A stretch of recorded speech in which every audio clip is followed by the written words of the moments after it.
Welcome to the Evolving with Tina podcast. I'm Tina, Avi. Okay, obviously, I don't know, should I have a different intro? Just let me know. Anyways, this is the space for real, raw conversations about healing, growth, and literally becoming the woman you want to be. My goal with this entire podcast is just to help you see that you already have the power inside of you. And this is just to remind you that you're not alone, because I'm sharing some of the things that I'm going through, or maybe that I've learned along the way. I definitely don't have all the answers, but I'm here walking right beside you. But one thing that I do know is when you show up for yourself day after day, everything starts to change. And the fact that you're here, you're watching this podcast, you've pressed play, that means that you're ready to take the first step. So grab your favorite drink, get comfy, grab a robe, let's get into it. So in today's episode, we're talking about something that I often think about. I don't have a best friend. It's not because I don't want one. I do. I really do. I see and hear about women all the time going on girls' trips, laughing over wine nights, texting each other just to say, hey, just thinking of you, all those sorts of things. And parts of me really aches for that type of connection. But another part of me doesn't even know how to let that in, which is crazy, because somewhere along the way, I just stopped trusting people. If you're like me, you've probably been burned, you've been ghosted, you've been used, and eventually I just started building a little bubble around myself just to keep myself safe. One where I just wouldn't be hurt, but also one where I kind of stay lonely. And it's strange because I know a lot of people. I've worked with them. I've had deep conversations with people. I've crossed paths with a lot of people, and I do connect with some people. But I just don't have that one person, that one person, the one that you can call at 2 a.m. and spill your guts out, and they can just hold your deepest truths with care. They won't turn your vulnerability into gossip. And I think what makes it even harder is that I do connect deeply with people, just not always in person, which is weird because I share a lot of my life and my vulnerability and things that I'm going through in my podcast here and on my social media. And oddly enough, I feel more connected in those places, to you, to the people that are listening to this podcast right now, because in this space, I get to be honest. I get to say things that I've held in for many, many years, and you hear me and you feel me, which makes it so much easier to connect with. And I know that because of the emails and the messages that I've received, and they've been more than just kind words. They remind me that I'm not just talking into a mic, that I'm being heard, felt, understood. Some of you have shared your stories with me, and I love that. Stories sometimes, though, of loneliness, of heartbreak, of just going through your own healing journey, which I absolutely love that you're showing up for yourself. And every time I read those words, I think to myself, wow, we're not as alone as we may think. Because even though we haven't met face to face, maybe now we kind of sort of have, and maybe we won't go out for coffee or whatever else, but something real is happening here. We're speaking the same language, craving that same kind of closeness, and choosing little by little to be more honest with ourselves. And maybe this is technically a one-sided relationship, but it doesn't feel that way. It feels like you're out there really hearing me. In a world that often feels so disconnected, this invisible thread between us, it matters. It matters more than you ever know. So if you've ever sent me a message or even just listened quietly and thought, wow, I feel that too, I just want you to know this. You've helped me feel a little less alone. And my hope is that you felt a little less alone on your journey too. That hearing my story, maybe you can relate in some of the things, like maybe finally putting words to what you've been carrying for so long, because I don't take this lightly. For someone like me, letting people in hasn't always felt safe, but this connection that we're building, it's real. Even here, even like this. And I think part of the reason it feels so meaningful is because connection hasn't always felt easy for me. In fact, it's something that I've wrestled with quietly for a really long time. And if I'm being completely honest with you, part of the reason I struggle with connection is because I can read people.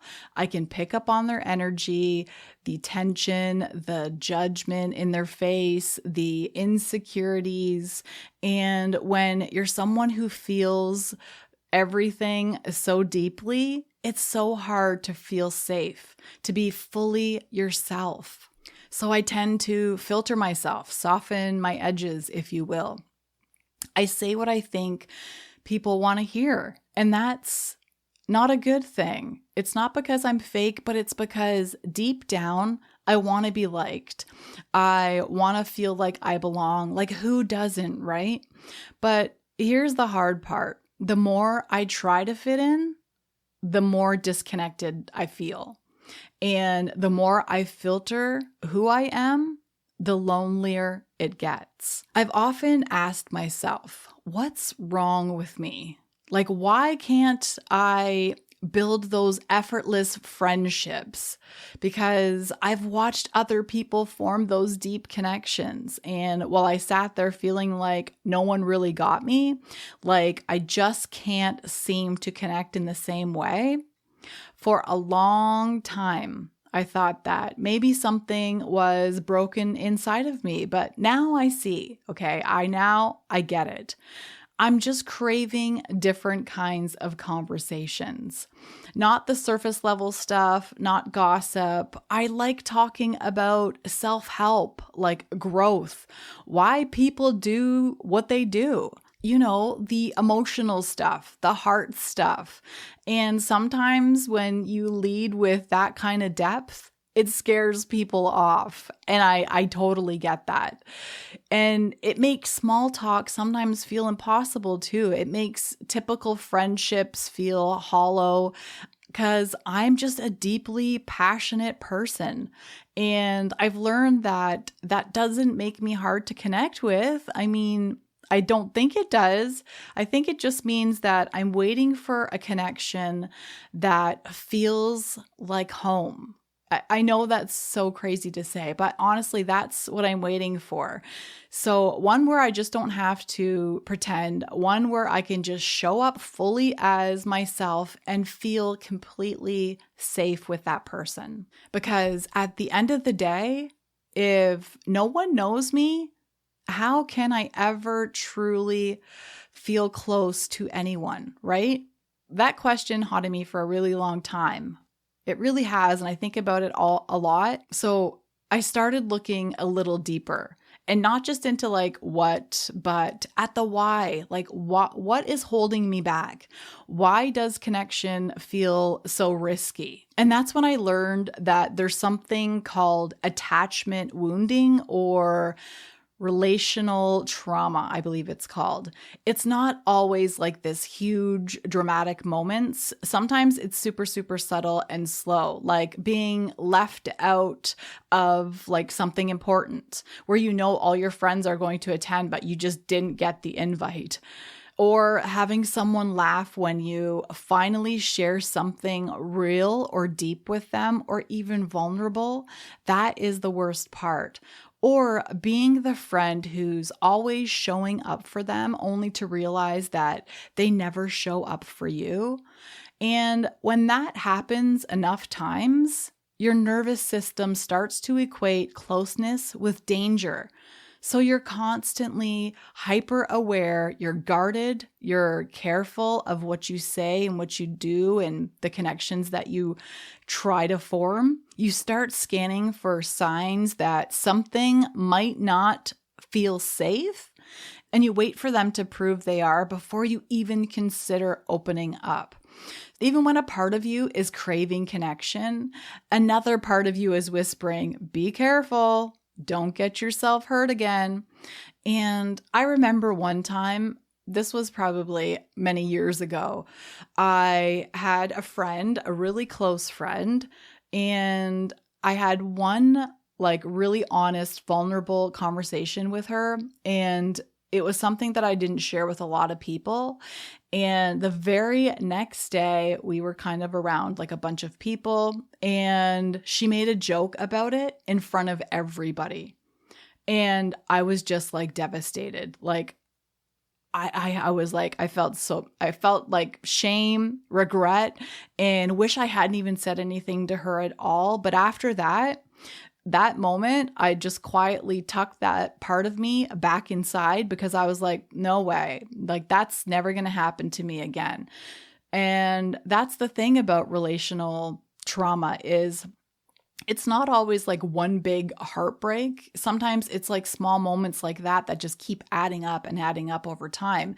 And your default becomes protection instead of connection. If letting people in feels like a dance between hope and hesitation, I want you to know this. I get it. It makes sense, right? You've learned to be thoughtful with your heart. I do the same thing, to listen closely before you share, to actually protect the quiet parts of you that you haven't felt safe enough to share with others. That kind of awareness doesn't make you distant. It makes you intentional. It means you value connection that's real, not shallow and not just for show. You'd rather sit in silence with someone who feels safe than fill up space with people who don't. And maybe it's not that you don't want friendships, it's that you want true friendships.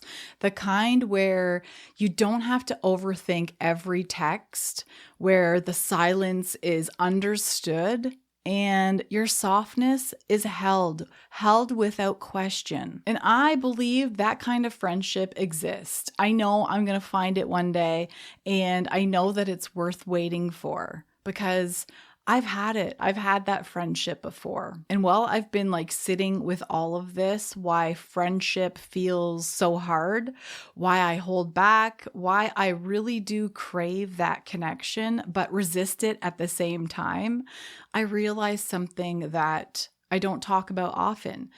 Because sometimes the fear of connection isn't just about trust. It's about grief. It's about the losses that quietly shape us and moments that left their mark. Even if we've tried to move on, if we've tried to build those connections, there's moments that I've carried for a really long time. Back in 2005, I lost my best friend. I lost someone that I was really close with since elementary school. Our bond was super, super deep. We had a connection that was super pure, but she was on her way to start a brand new life, and her mother got into a car accident and they both passed away. And at the time, she was only 26. And before she left, she reached out. She wanted to see me. We had lost contact for like a few years because I got married, I had kids, and she was in school, she was traveling, she was living her life. And after I had my kids, I gained so much weight that I was embarrassed to see people. I didn't want to see anyone. We always talked and we just kept in contact, but we hadn't physically seen each other for a really long time. But she wanted to come see me before she went away on her trip. And I agreed. I was like, yeah, absolutely. Let's meet. And then she's like, yeah, I'll give you a call next week. She called the following week and I ignored her call. Not because I didn't love her. God, I fucking loved her so much. But because I felt ashamed about how I looked. And I know she wouldn't have cared about any of that. She wasn't that type of person, but it was me. I couldn't get over it because I had gained so much weight. Like I felt like I let myself go, and I let my fucking insecurities get in the way of what really mattered.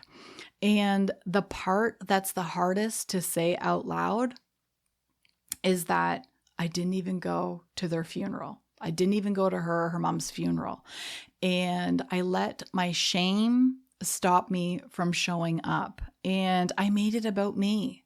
I made it about me. And I will fucking carry that for the rest of my life. I still have the other half of the necklace that she had gave me. It's like a best friend necklace. And so, you have the two, best friend, and then it's a heart. And then there's like that little crack, and she had one and I had one. I still have that. I still keep it in my jewelry box, and I think about her all the time. She had literally the most beautiful, caring, kind energy. She was so full of love. Sometimes I wonder if part of the reason I struggle to let people in is because letting someone that close means they can leave, or that I might let them down again. But I'm learning that guilt doesn't erase love, and avoiding connection doesn't protect us from grief. It just keeps us from the joy that connection will bring. So if you've lost someone too, I see you, and I'm right there with you. I totally get it. Sharing this still really, really hurts. But I just want to say it out loud because I know that I'm not the only one carrying something like that. Those moments that you wish that you could redo, or a friendship you wish that you had protected more, or maybe someone you never got the chance to say goodbye to. Sometimes the ache isn't just from not having close friendships now, but it's from the ones that we've lost, the ones that we feel that we've failed, and that can shape the way that we show up today, even if we don't even realize it. So if anything I've said in this episode stirred something up for you, a memory, a regret, or even just a longing for that connection, I want to gently invite you to sit with it for a minute. Not to fix it, not to judge it, not to do anything, but just notice it. Because sometimes healing starts with simply telling the truth to yourself. So here's what I want to leave you with, okay? If friendships have felt hard, if you felt guarded or misunderstood, if there's this quiet longing inside you that you don't talk about, I want you to know it's okay to feel all of that. You're not missing some secret skill that everyone has that you can't seem to get. You're just someone who values truth, safety, and connections that will actually mean something. Sometimes the walls that we built were never meant to keep others out, but to keep us safe. And maybe now you're ready. Like me, I'm trying to be ready too. But we just don't want to force anything. We're not going to chase, but we're just going to stay open to the possibilities, to notice who feels good to our nervous system, to start small and let connections grow slowly without pressure, without pretending, because you know what? We are not hard to love. We're just holding on for something real, something sacred, okay? So before we wrap up this episode, I just want to invite you to take this a little deeper, okay? If this stirred something up in you, whether it was a memory, a realization, or even just that quiet ache, these questions might help you explore what's underneath all of that feelings. So grab your journal, whatever it is, and just take a quiet moment to yourself and just reflect on these questions, because I know I did that too, and I learned a lot, and that's why we're doing this episode today. So 1, Is there a friendship I've lost through maybe distance, grief, or silence that still lives in my heart? Or have I been protecting myself from connecting out of fear of being hurt again or hurting someone else? So, wherever those questions take you, just know there is no right or wrong answer. This isn't about fixing anything. This is just about meeting yourself with honesty and compassion. So before we close here, there's something I want you to carry with you. It's just a gentle affirmation that I started saying to myself that I'm going to share with you. So it goes like this: I am worthy of friendships that feel steady and safe. I trust my heart to lead me toward connections that honor who I am. And I give myself grace for everything I've carried to get here. So that is the affirmation I want you to carry. So let that settle in your body, maybe even just whisper it to yourself from time to time. And as we wrap up, I just want to say this. Thank you for sitting with me through this one today. I know it probably wasn't easy to hear, especially if it stirred some tender moments up in you about maybe some loss that you had received through your life. But the fact that you're still here listening, reflecting, feeling, it says so much about your heart. You didn't look away. You didn't shut it down. You stayed. And that matters more than you could ever know.